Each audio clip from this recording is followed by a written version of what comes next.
Story आगे बढ़ी जब WYU रजिस्ट्रेशन साइट पर पहुंचा।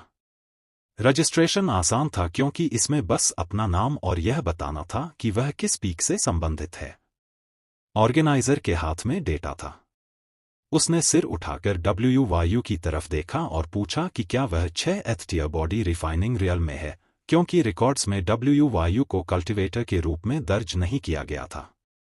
जैसे ही WYU ने सिर हिलाया, ऑर्गेनाइजर ने उसे आगे जाकर अपनी ताकत आजमाने की अनुमति दे दी ताकि वह परीक्षा के लिए योग्य साबित हो सके।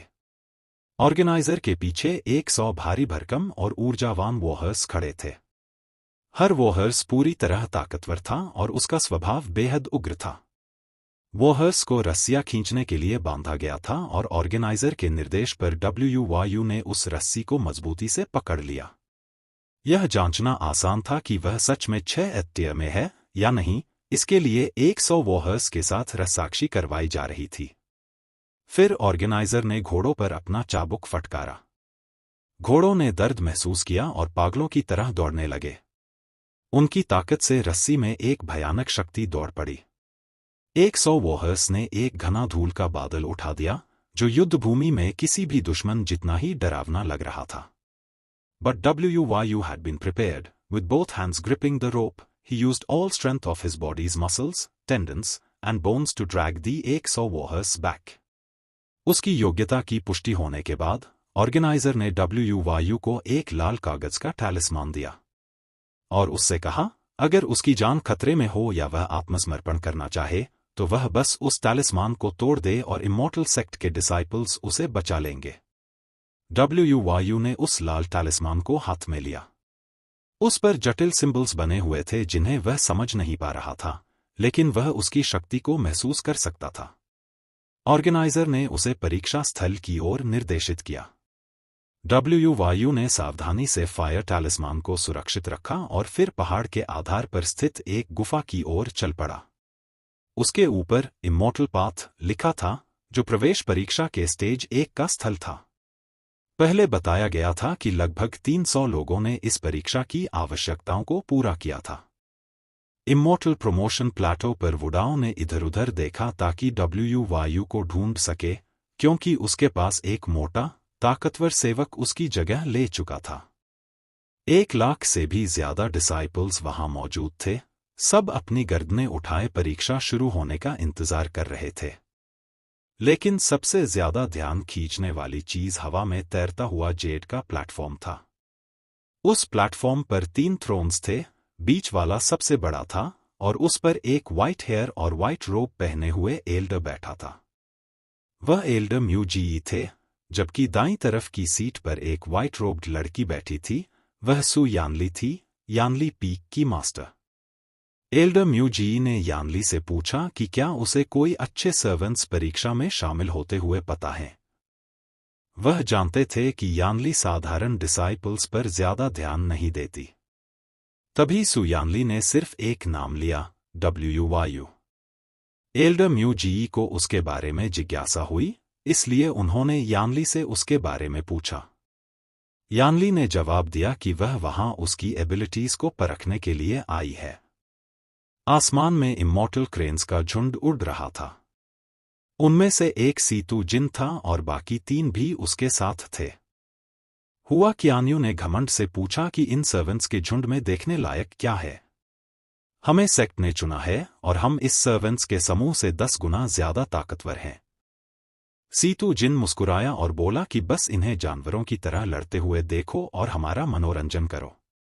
तभी लड़की लियू मक्सू ने सीतू जिन को सलाह दी कि इतना घमंड न करे, क्योंकि इन सर्वेंट्स के बीच भी उनमें कुछ ऐसे भी हैं जो 7th टियर बॉडी रिफाइनिंग तक पहुंच चुके हैं और उनसे भी ज्यादा मजबूत हैं।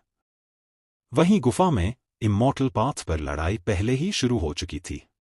आगे एक स्टोन प्लेक था, जिस पर ताजा खून से शब्द लिखे हुए थे।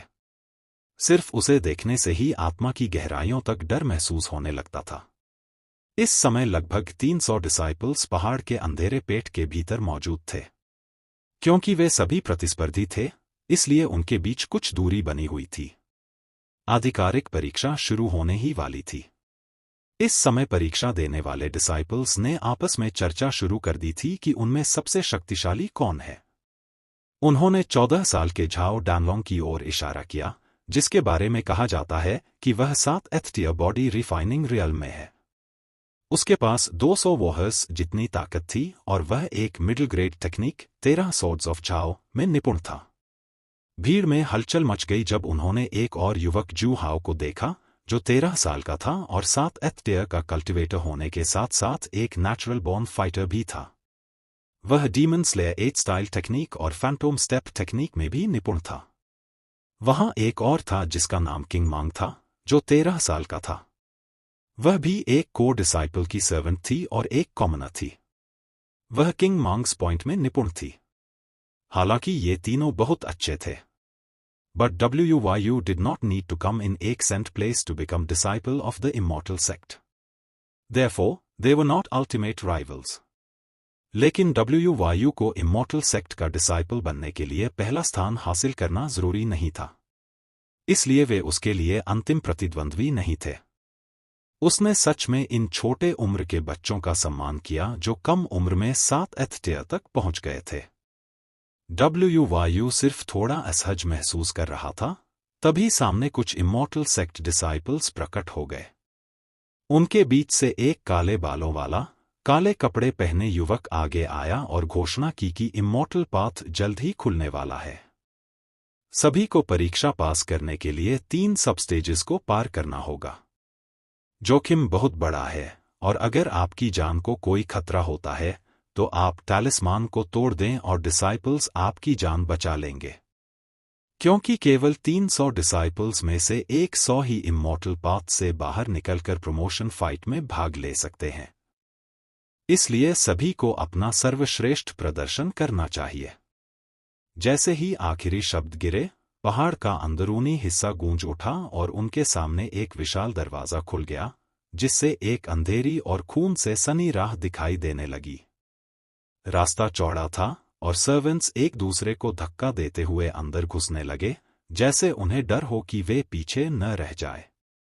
लेकिन WYU किसी भी जल्दबाजी में नहीं था। वह समझता था कि इस इमॉर्टल पाथ पर जो सबसे आगे रहते हैं, वे अक्सर सबसे पहले और सबसे दर्दनाक हमलों का सामना करते हैं। अपनी रिफाइंड स्टील की लॉन्ग स्वॉर्ड निकालकर WYU भीड़ के बीच आगे बढ़ा। इस विशाल पहाड़ के अंदरूनी हिस्से में 300 सर्वेंट्स अलग अलग हो गए और तेज गति से आगे बढ़ने लगे। जैसे ही वे अंदर दाखिल हुए, कुछ लोग चीखने लगे और विलाप करने लगे